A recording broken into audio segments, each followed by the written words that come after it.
这个冷暖气也好，热水器也好，安装质量是非常重要的。大家总结一下，如果是您认识这个师傅，您的朋友找他做过这个服务。大家好，我是清风大家的 Jimmy。针对很多用户问到做房屋服务是应该选择私人师傅还是选择公司，今天给大家客观的分析一下。首先从价格上来说，公司的价格会高一些，虽然我们的产品是从厂家批量进货，产品的成本会低一点，但是考虑到各方面运营成本整体的成本会高一点，但是我们的价格都会比较固定。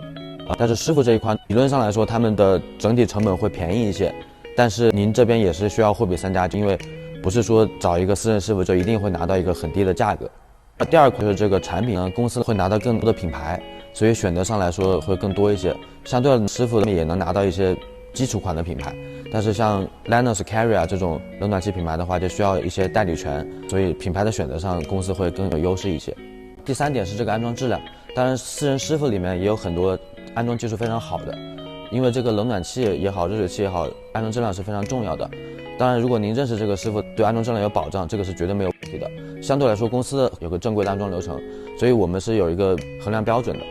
但是师傅的话，可能相对来说会有一些参差不齐。最后一点是，售后服务这一块的公司来说，我们有这个专门的维修的部门，如果出问题呢，可以更快的给大家解决。如果您是找私人师傅，我相信很多师傅都是很靠谱的，但是也存在一些客观情况，那他可能就没有办法及时给您解决问题。所以售后这一块，公司是有明显优势的。